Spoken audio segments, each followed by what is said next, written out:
represent them. Ladies and gentlemen, please join me in a very warm welcome for Senator Patrick Leahy of Vermont.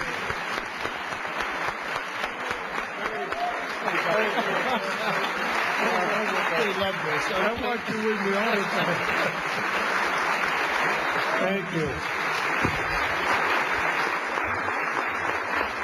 Thank you all very much. Thank you. It is great to be here. Michael, I told you earlier, you remind me so much of your late father. And of course, Dr. Session, Dean Broderick, but especially my dear friend Wade Henderson, the longtime president of Leadership Conference in Civil Rights, and now the Joseph Rauh Junior Professor of Public Interest Law here. I have to tell you, Wade and I have worked on so many things, and it's kind of funny in the Judiciary Committee. You can see when these debates are going on, and I'm ready to tear out what little bit of hair I have left, and I'll look over, and Wade will be there in the back. He'll kind of give me a smile or a thumbs up, and I say, oh, what the heck? Let's keep this thing going. We're going to win eventually, and we usually do. So it's great to see the students here. You're going to law school at such an exciting time. You have a president who is committed to restoring the role of the United States around the world on such important issues as human rights and economic recovery. I think when he was asked by some students, French and German students in Europe, they said, was there really change in America? He said, I'm a black man named Barack Hussein Obama. How much more change do you expect? I see it when I go abroad and people coming up and want to shake my hand and they say, are you an American? The weekend after, and changing planes at the Gaulle Airport in France, where before the French have been rather hostile toward us, and they say, excusez-moi, monsieur, est-ce que vous êtes américain? Oui, je suis américain. Je suis très heureux pour America. Are you an American? Yes, I'm an American. I'm so happy for America. I'm like, okay. But I think about when I was in law school, I was inspired by another young president, John Kennedy, who was president while I was here in law school. And the Senate, I've had the privilege of working with his youngest brother, Ted Kennedy, for the past 35 years on some of the most pressing issues in this country. And next month, as Wade said, the Senate Judiciary Committee is going to hold hearings on President Obama's historic nomination of Judge Sonia Sotomayor to be an Associate Justice of the Supreme Court of the United States. And when we were meeting about this, I see Bruce Cohen, my chief counsel here, question was asked, are we going to get her confirmed? You better believe we're going to get her confirmed.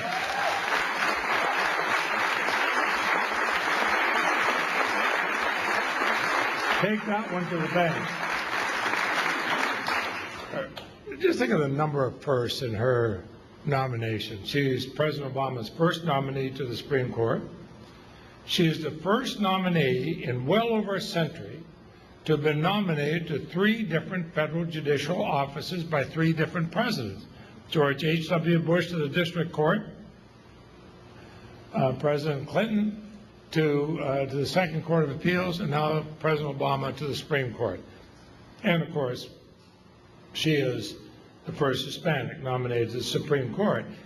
And being first is not always easy. Some of you may be the first in your family to attend law school or even to attend college. I know that my family came around 1850, the Leahys, to Vermont, and yet I became the first Leahy to receive a college degree. My sister, the second one. Judge Sotomayor was only the third class of women admitted at Princeton. She graduated summa cum laude and Phi Beta Kappa. She went on and excelled at law school. She began her legal career as a prosecutor in New York City and the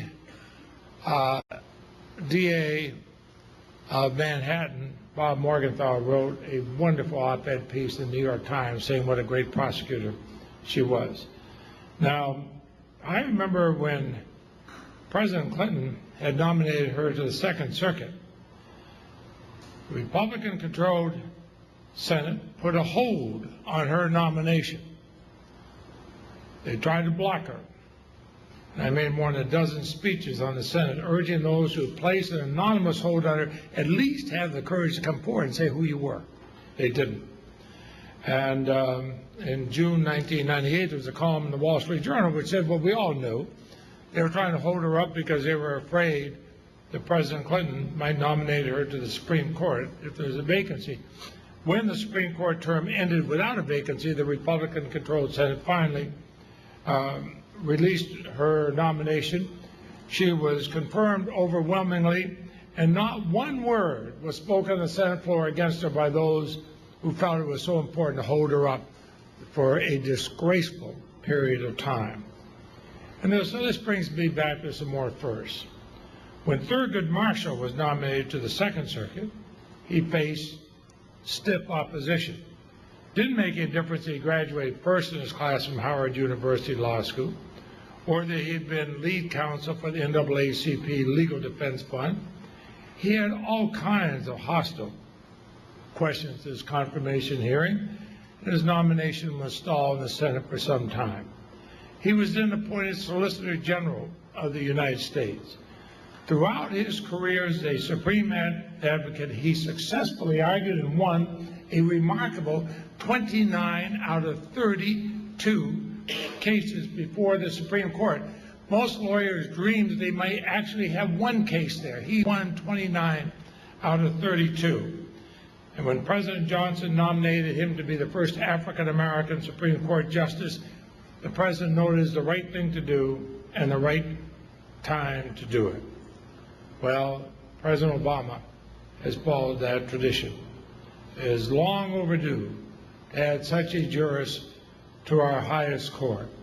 Not only her experience as a prosecutor, her experience in private practice, she has served on a federal court longer than any nominee to the Supreme Court in 100 years.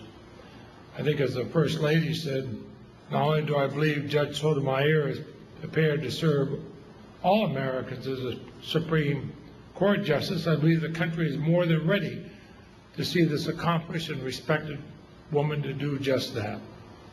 This should be a time, instead of the divisions we're seeing and the people who are trying to block her, this is a time we should come together and say what wonderful example of diversity in America to see this nomination. And thank you.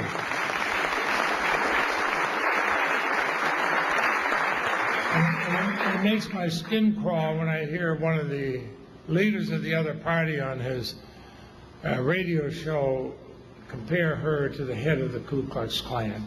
This is shameless. This is wrong. This goes beyond rhetoric. And I think about, when reading back over a history of Justice Marshall's confirmation hearing in the Supreme Court.